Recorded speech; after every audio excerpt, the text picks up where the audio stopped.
നമ്മളങ്ങനെ ഇപ്പോൾ റോപ്പ് വേയിൽ മുകളിലെത്തിയിട്ടുണ്ട്. ഇനി മുകളിലേക്ക് സ്റ്റെപ്പ് വഴി കയറിപ്പോകണം. അപ്പോൾ അത് ആ കേബിൾ കാർ പോയി. ഇനി നമുക്കും പോകാം. അങ്ങനെ നമ്മളിപ്പോൾ ഈ ആരവല്ലി പർവ്വതനിരയുടെ മുകളിൽ നിന്നും കാണുന്ന ഈ ഒരു വ്യൂ എന്ന് പറയുന്നത് ഉദയ്പൂർ നഗരത്തിൻ്റെ വ്യൂ ആണ്.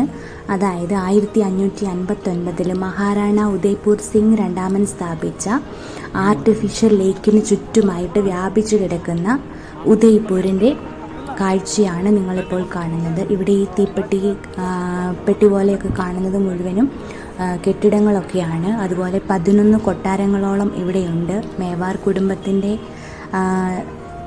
തലസ്ഥാന നഗരിയായിരുന്നു ഉദയ്പൂർ.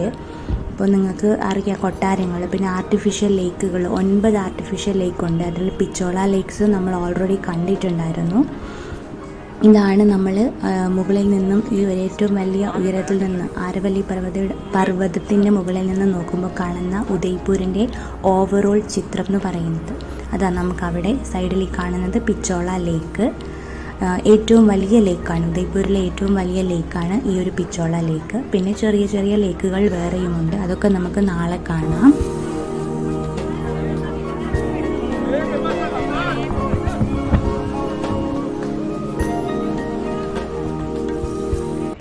ഉദയ്പൂർ അറിയപ്പെടുന്നത് തന്നെ സിറ്റി ഓഫ് ലേക്സ് എന്ന പേരിലാണല്ലോ. അതിമനോഹരമായ തടാകങ്ങൾ, വളരെ ഗംഭീരമായ കൊട്ടാരങ്ങൾ, സമ്പന്നമായ സാംസ്കാരിക പൈതൃകം എന്നിവയാൽ സമ്പന്നമായ ഉദയ്പൂരാണ്. അതുമല്ല, വിനോദസഞ്ചാരികളുടെ ഒരു പ്രിയപ്പെട്ട സ്ഥലം കൂടിയാണെന്ന് വേണം ഇവിടം പറയാൻ വേണ്ടിയിട്ട്.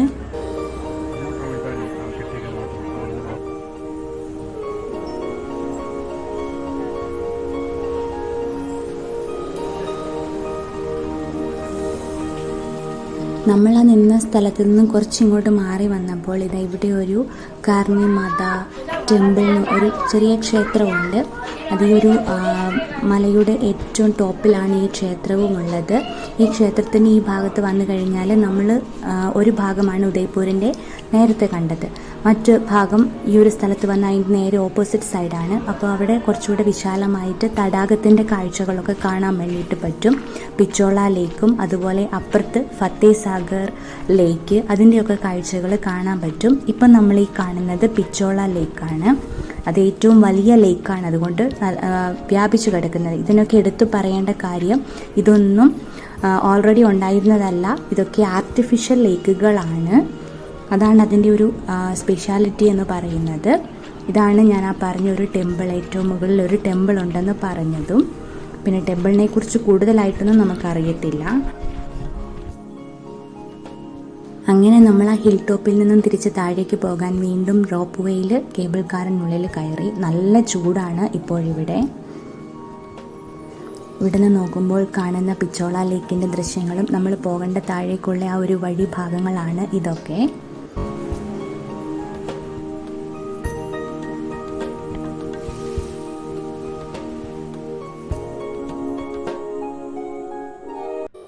എല്ലാ സ്ഥലങ്ങളിലും പോകുമ്പോൾ നമ്മൾ കാണുന്ന മലനിരകൾ, കുന്നുകൾ, കെട്ടിടങ്ങൾ പോലെ തന്നെ ഇവിടെയും കാണുന്നതെന്ന് പറയുന്നത് ആർട്ടിഫിഷ്യൽ ലേക്ക്, ആ ഒരു പിച്ചോള ലേക്കിൻ്റെ ദൃശ്യവുമാണ്. എവിടെ നിന്ന് നോക്കിയാൽ എടുത്ത് കാണുന്ന ഒരു കാര്യമാണ്.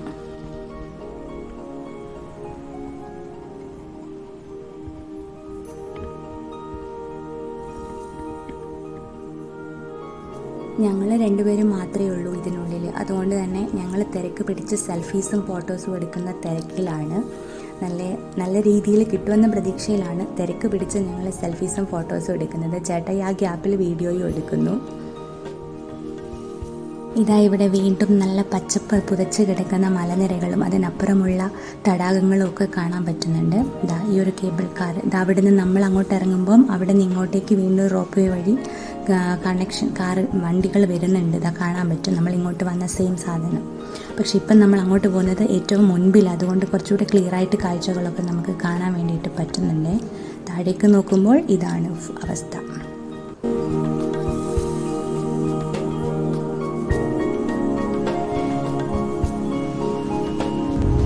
പക്ഷെ അധികം സമയമില്ല. മോളിൽ പോയിട്ട് 7 മിനിറ്റ് ഉണ്ടാവും അല്ലേ? ഇത് അത്ര സമയമുള്ളൂ. അതിനുവേണ്ടി ആദ്യം 15 മിനിറ്റ് വെയിറ്റ് ചെയ്യണം, എന്നാലും നമ്മൾ ടേൺ വരുള്ളൂ. ഇത് പ്രൈവറ്റ് ആണ്. പ്രൈവറ്റ് ആയതുകൊണ്ട് നമുക്ക് രണ്ടും മാത്രമേ ഉള്ളൂ, വേറെ ആൾക്കാർ കയറില്ല. അല്ലാത്തതിൽ 6 പേര് വരെ കയറും അല്ലേ, 3 6 പേര് വരെ കയറും. പ്രൈവറ്റ് ആയ 2 പേർ. പക്ഷെ പ്രൈവറ്റും അല്ലാത്തതിനും വലിയ വ്യത്യാസമൊന്നുമില്ല ചാർജിൻ്റെ കാര്യം. കുറേ ആൾക്കാരുണ്ടെങ്കിൽ അതാ നല്ലത്. കുറച്ച് ആൾക്കാർ പ്രൈവറ്റ് ആണ്. അങ്ങനെ വെയിലാണ്.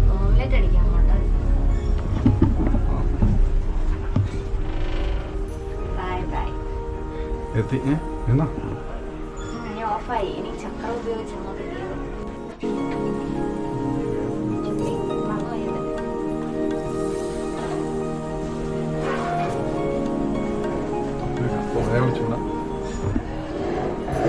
ഇവിടെ ഈ സമ്മറിലൊക്കെ എന്നായിരിക്കും അല്ലേ, ചൂടിട്ട് മനുഷ്യൻ മണ്ണ വണ്ടി കിട്ട് വന്നിട്ട് കുലുങ്ങി എത്തി.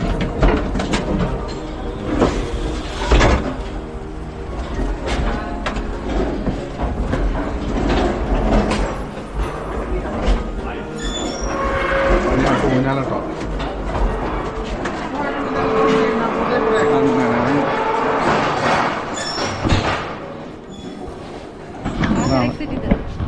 ഇതാണ് സംഭവം.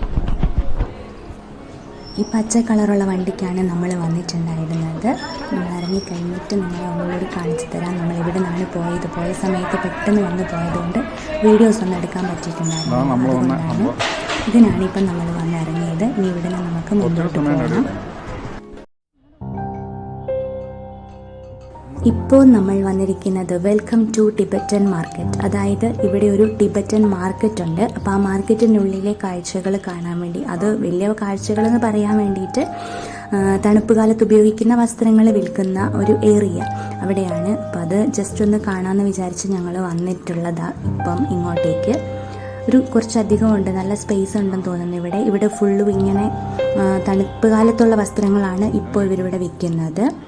അതായത് 90കളിൽ പ്രവർത്തനം ആരംഭിച്ച ഒരു മാർക്കറ്റാണ് ഈ ഒരു ടിബറ്റൻ മാർക്കറ്റ്.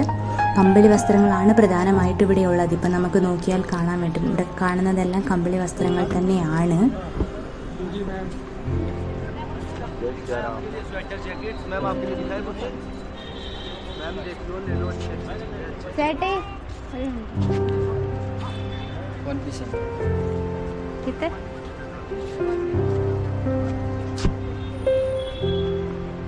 ഞങ്ങൾ ജസ്റ്റ് ഇതിലെ വീഡിയോ എടുത്ത് പോയപ്പോൾ ഞങ്ങളോട് ഇതവിടെ നല്ല ടോപ്പുകളുണ്ട്, ഷർട്ടുകളുണ്ട് എന്നൊക്കെ പറഞ്ഞിട്ട് ജസ്റ്റ് ടോപ്പ് ഞങ്ങളെ കാണിക്കാൻ വേണ്ടിയിട്ട് ഇട്ടു. അപ്പം നോക്കുമ്പം 600 രൂപയൊക്കെ പറഞ്ഞു. പക്ഷേ എനിക്കത് അത്ര ഇഷ്ടപ്പെട്ടില്ല, അതുകൊണ്ട് ഞങ്ങളത് വേണ്ടാന്നെല്ലാം പറഞ്ഞു. എന്നിട്ട് മുന്നോട്ട് നടന്നു. പിന്നെ ഇങ്ങനെ നടന്നു പോകുമ്പോൾ വെച്ചാൽ എല്ലാവരും നമ്മളെ ഇങ്ങോട്ട് വാ, ഇത് നോക്ക്, വാങ്ങാൻ വിളിക്കും. അതാണ് ഏറ്റവും വലിയ പ്രശ്നം. പിന്നെ എല്ലാവരും വീഡിയോയ്ക്ക് ഹായ് ഹലോ ഒക്കെ പറഞ്ഞ് ഞങ്ങളോട് സംസാരിച്ചിട്ടൊക്കെ പോകുന്നുണ്ട്.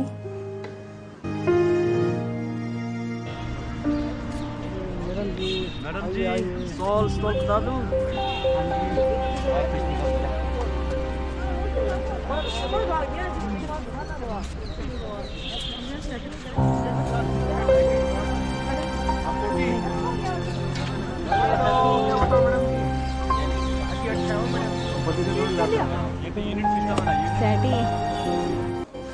ഇവിടെ ഈ വസ്ത്രങ്ങളൊക്കെ വിൽക്കുന്നവരൊക്കെ ടിബറ്റിൽ നിന്നും വന്നിട്ടുള്ള അഭയാർത്ഥികളാണ്. അവർ തന്നെ ഇന്ത്യയുടെ പല ഭാഗങ്ങളിൽ വെച്ചിട്ടും നെയ്തുണ്ടാക്കുന്ന വസ്ത്രങ്ങൾ ഇവിടെ കൊണ്ടുവന്ന് വിൽക്കുകയാണ് ചെയ്യുന്നത്. ഇവരെ സപ്പോർട്ട് ചെയ്യാൻ വേണ്ടിയിട്ടൊരു ഓർഗനൈസേഷനുണ്ട്, ടിബറ്റൻ റെഫ്യൂജി ട്രേഡേഴ്സ് അസോസിയേഷൻ എന്ന് പറയുന്നൊരു ഓർഗനൈസേഷനാണ് ഇവരെ ഇങ്ങനെ സപ്പോർട്ട് ചെയ്യുകയും ചെയ്യുന്നത്. അടുത്തത് ചേട്ടാ ഇനി ഒരു ജാക്കറ്റും ബനിയനൊക്കെ തപ്പുന്ന ഭാഗമാണ്. നോക്കാം നമുക്കതിൻ്റെ വില എത്രയാണെന്നൊക്കെ. അതിൻ്റെ വിലയും കാര്യങ്ങളും കേട്ടപ്പോൾ നമുക്കത്ര ഇഷ്ടപ്പെട്ടില്ല. അതുകൊണ്ട് നമ്മൾ വീണ്ടും അവിടുന്ന് കാഴ്ചകൾ മതിയാക്കി പുറത്തേക്ക് ഇറങ്ങാൻ തീരുമാനിച്ചു. അടുത്ത സ്ഥലത്തേക്ക് പോകാം നമുക്കിനി. നമ്മളിപ്പോൾ എത്തിയിരിക്കുന്ന ഈ ഒരു സ്ഥലം ഉദയ്പൂർ നഗരത്തിലെ ഏറ്റവും വലിയ ക്ഷേത്രങ്ങളിലൊന്നായ ജഗദീഷ് ടെമ്പിളിലാണ്. ഇവിടുന്ന് കുത്തനെയുള്ള സ്റ്റെപ്പുകളാണ് മുകളിലേക്ക് കയറാൻ. 2 സൈഡിലും വലിയ ആനേനെയൊക്കെ ഉണ്ടാക്കി വെച്ചേക്കുന്നതൊക്കെ കാണാൻ വേണ്ടിയിട്ട് പറ്റും. മാർബിൾ സ്റ്റെപ്പുകളാണ്. 32 മാർബിൾ സ്റ്റെപ്പുകൾ കയറി വേണം ഈ ഒരു ക്ഷേത്രത്തിലേക്ക് പോകാൻ വേണ്ടിയിട്ട്. ഇതിൻ്റെ ഈ സൈഡിലൊക്കെ ചെറിയ ചെറിയ ഉപക്ഷേത്രങ്ങളൊക്കെ കാണാൻ വേണ്ടിയിട്ട് പറ്റുന്നുണ്ട്. അതെന്താണ് പ്രതിഷ്ഠ എന്നൊന്നും ക്ലിയറായിട്ട് എനിക്കറിയത്തില്ല, ഞങ്ങളതുകൊണ്ട് അത്ര ഇത് ശ്രദ്ധിച്ചിട്ടില്ല. ഇവിടെ നന്നായിട്ട് അലങ്കരിച്ചെല്ലാം വെച്ചിട്ടുണ്ട്. അപ്പോൾ ഈ വഴിയിലൂടെ നമുക്ക് അകത്തേക്ക് കടക്കാം. ഇതാണ് പ്രധാന കവാടം ആ ഒരു ക്ഷേത്രത്തിലേക്ക് കടക്കുന്നത്. ചെരുപ്പഴിച്ചു വെച്ചിട്ട് വേണം മുൻപോട്ടേക്ക് പോകാൻ വേണ്ടിയിട്ട്. ഈ ഒരു ക്ഷേത്രത്തിൻ്റെ പ്രധാന പ്രത്യേകത എന്ന് പറഞ്ഞത് ഈ ഒരു ക്ഷേത്രം മുഴുവനും നിർമ്മിച്ചിരിക്കുന്നത് മാർബിളുകളിൽ കൊത്തുപണികൾ നടത്തിയിട്ട് നിർമ്മിച്ചതാണ്. അതാണ് എടുത്തു പറയേണ്ട കാര്യം. ഇതാണ് ജഗദീഷ് ടെമ്പിളിൻ്റെ ആ ഒരു ഓവറോൾ പിക്ചർ. പിന്നെ ഇവിടെ നിന്ന് നോക്കിക്കഴിഞ്ഞാൽ നമുക്ക് ഈ ഒരു ചുമരൊക്കെ നോക്കിക്കഴിഞ്ഞാൽ ഫുള്ളും എന്താണ് കൊത്തുപണികളാൽ നിറഞ്ഞതാണ്. പ്ലെയിനായിട്ട് ഒരു മാർബിൾ പോലും കാണാൻ പറ്റത്തില്ല. ആനകളുടേതുണ്ട്, കുതിരകളുടേത്, തേരുകൾ, ഡാൻസേഴ്സ്, അങ്ങനെ പലരുടെയും കൊത്തുപണികളാൽ പലരുടെയും ദൃശ്യങ്ങൾ ഈ ഒരു ചുവരിൽ പതിപ്പിച്ചു വച്ചിരിക്കുന്നതാണ്. അതാണ് എടുത്തു പറയേണ്ട കാര്യം. 17-ാം നൂറ്റാണ്ടിൽ നിർമ്മിച്ചതാണ് ഈ ഒരു ക്ഷേത്രം. ഇപ്പോഴും അതുപോലെ തന്നെ മെയിൻറ്റെയിൻ ചെയ്തുകൊണ്ട് പോകുന്നുണ്ട്. അതായത് നമ്മൾ നേരത്തെ ആദ്യം കണ്ട ആ ഒരു സിറ്റി പാലസിൻ്റെ ഒരു ഭാഗത്ത് തന്നെയായിട്ടാണ് ഈ ഒരു ജഗദീഷ് ടെമ്പിളും വരുന്നത്. ഓപ്പോസിറ്റ് ഭാഗമാണെന്ന് മാത്രമേ ഉള്ളൂ. ഇതെല്ലാം ഈ ഒരു സിറ്റി പാലസ്, അതുപോലെ Jag Mandir, Jagdish temple, Tibet market, ഇതൊക്കെ പരസ്പരം അടുത്തടുത്തുള്ള സ്ഥലങ്ങൾ തന്നെയാണ്. നമുക്ക് എങ്ങോട്ടും ദൂരത്തേക്കൊന്നും പോകേണ്ട ആവശ്യമില്ല. ഇതെവിടെ നോക്കിക്കഴിഞ്ഞാൽ കാണാൻ പറ്റും കൊത്തുപണികളൊക്കെ. ആനകൾ, പിന്നെ കുതിരകൾ, അങ്ങനെയുള്ള എല്ലാം നല്ല മനോഹരമായി ഇപ്പോഴും മെയിൻറ്റെയിൻ ചെയ്തുകൊണ്ട് പോകുന്നു. അതാണ് എടുത്തു പറയേണ്ട ഒരു കാര്യമേ. നല്ല ഭംഗിയുണ്ട് കാണാൻ വേണ്ടിയിട്ട്. ഈ ഒരു ക്ഷേത്രം ഇൻഡോ ആര്യൻ വാസ്തുശൈലിയിൽ നിർമ്മിച്ച ആദ്യത്തെ ക്ഷേത്രവും ആണ് ഈ ഒരു ജഗദീഷ് ടെമ്പിൾ. ആന, കുതിര, ഡാൻസേഴ്സ്, രഥം, അങ്ങനെ പല ചിത്രങ്ങളും കൊത്തുപണിയിലൂടെ ഇവിടെ നിർമ്മിച്ചിട്ടുണ്ട്. ഇതിൻ്റെ ചുറ്റും നോക്കി നടന്നാൽ ഫ്രീ ആയിട്ടൊരു മാർബിൾ പോലും നമുക്ക് കാണത്തില്ല. ഫുള്ളും കൊത്തുപണികളാണ്. അതാണ് എടുത്തു പറയേണ്ട ഒരു കാര്യവും. അതുപോലെ തന്നെ 4 ചെറിയ ഉപക്ഷേത്രങ്ങളുമുണ്ട് ഇതിൻ്റെ അകത്ത്.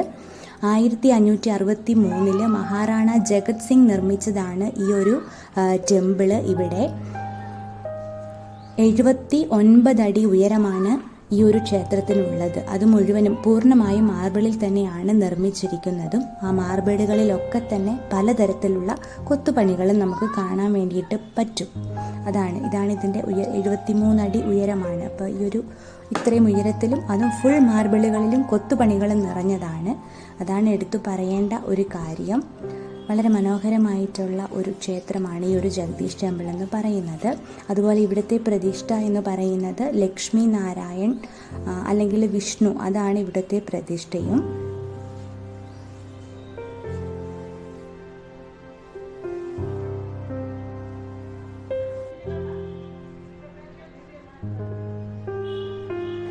നമ്മൾ ഈ ഒരു ക്ഷേത്രത്തിൻ്റെ ചുറ്റിലും നടന്ന കൊത്തുപണികളും ഒക്കെ കണ്ടു. അതിനുശേഷം വീണ്ടും നമ്മൾ മുൻപോട്ടേക്ക് വന്നു. ഇതാണ് ഈ പ്രധാന ക്ഷേത്രം. ലക്ഷ്മി നാരായൺ അല്ലെ വിഷ്ണുവിൻ്റെ പ്രതിഷ്ഠയുള്ള ആ ഒരു പ്രധാന ക്ഷേത്രം ഇതാണ്.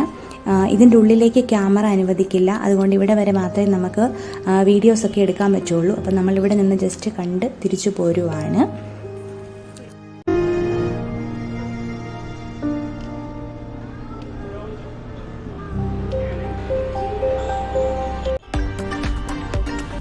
അങ്ങനെ നമ്മുടെ ഉദയ്പൂർ യാത്രയുടെ ആദ്യ ദിവസം പൂർത്തിയായി. ഇപ്പോൾ സമയം 8:30 ഞങ്ങൾ ഹോട്ടലിലേക്ക് പോയിക്കൊണ്ടിരിക്കുവാണ്. ഇതാ എത്താറായിട്ടുണ്ട്. ഇനി 2ാമത്തെ ദിവസത്തെ വിശേഷങ്ങളുമായിട്ട് നമുക്ക് വീണ്ടും നാളെ കാണാം. ഞങ്ങൾക്കുള്ള നിങ്ങളുടെ സപ്പോർട്ട് തരാൻ മറന്നേക്കല്ലേ.